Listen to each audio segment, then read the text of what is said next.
हाय। हमारे बहुत सारे व्यूअर्स जो प्रेगनेंसी के लिए ट्राई कर रहे हैं और इनफर्टिलिटी का ट्रीटमेंट ले रहे हैं, उन्होंने बहुत कॉमनली एक अल्ट्रासाउंड सुना होगा जिसे कहते हैं फॉलिकल मॉनिटरिंग, और ये की जाती है एसेंशियली ट्रांसवेजाइनल अल्ट्रासाउंड प्रोब से। सो क्या ट्रांसवेजाइनल अल्ट्रासोनोग्राफी बहुत दर्दनाक होती है, बहुत उसमें हर्ट होता है और बहुत अनकंफर्टेबल होती है? तो आज हम इस बारे में बात करते हैं। देखो, एक तो पहली बात समझना जरूरी है, हम ऊपर से क्यों नहीं देख पाते हैं, हमें क्यों इंटरनल अल्ट्रासाउंड की जरूरत पड़ती है। हमें अगर फीमेल रिप्रोडक्टिव ऑर्गन देखना है, अगर हमें फॉलिकल का ग्रोथ देखना है, वो ओवरीज में देखा जाता है।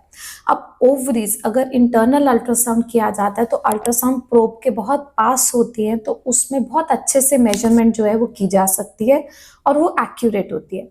देन हमें देखना होता है यूट्रस। सो यूट्रस की लाइनिंग के फ्लोज और उसका कैरेक्टर बहुत इंपॉर्टेंट है, क्योंकि उसी पे प्रेगनेंसी ने अटैच होना है, डेवलप होना है। सो ये तीनों चीजें, दोनों ओवरीज और यूट्रस और आसपास का पेल्विक एरिया जो एक फीमेल का हिप बोन के अंदर का पार्ट होता है, वो इंटरनल अल्ट्रासाउंड पे बेटर विजुअलाइज्ड होता है।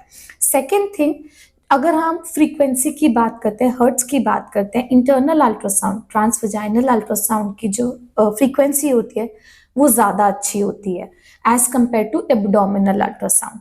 तो जो स्ट्रक्चर्स पास होते हैं वो बहुत अच्छे से हमारे वजाइनल अल्ट्रासाउंड पे विजुअलाइज्ड होते हैं। इसीलिए एब्डोमिनल अल्ट्रासाउंड की जगह वजाइनल करना is always always always beneficial अगर हमें ओवरीज और यूट्रस को असेस करना है।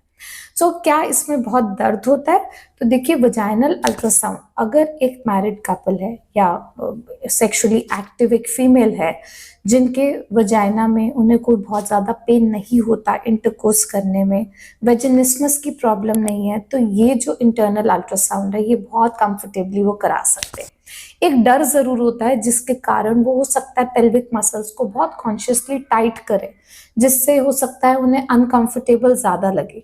बट अगर आप अपने डॉक्टर को बताएंगे कि आप परेशान है, तो मे बी वो आपको कुछ ऐसी पोजीशंस में बात करते करते अल्ट्रासाउंड करें, ब्रीदिंग के बारे में बताएं, जिससे कि आप पेल्विक मसल्स को कॉन्शियसली रिलैक्स कर पाए और वो इंटरनल अल्ट्रासाउंड आपका परफॉर्म कर पाए।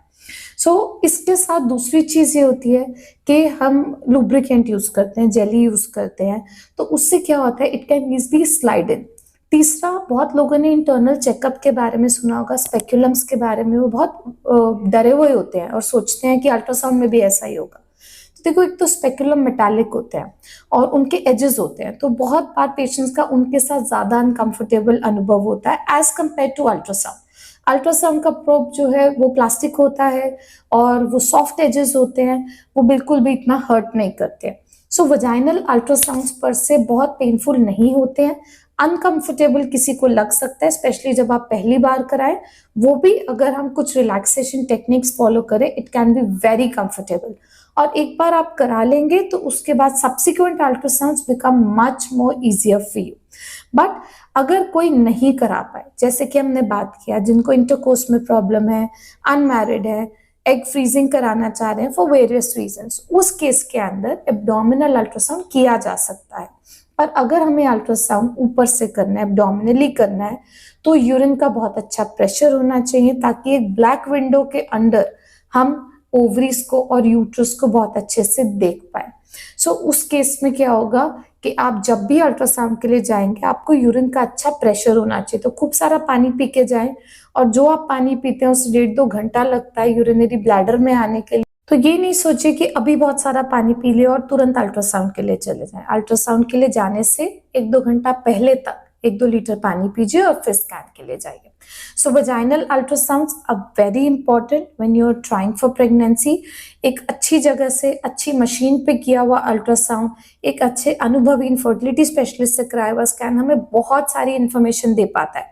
आप मानेंगे नहीं, सिर्फ फॉलिकल की ग्रोथ नहीं, यूट्रस की लाइनिंग नहीं, पर इनके कैरेक्टरिस्टिक्स से, ब्लड फ्लो से आपके हार्मोन के लेवल का भी अंदेशा लगाया जा सकता है।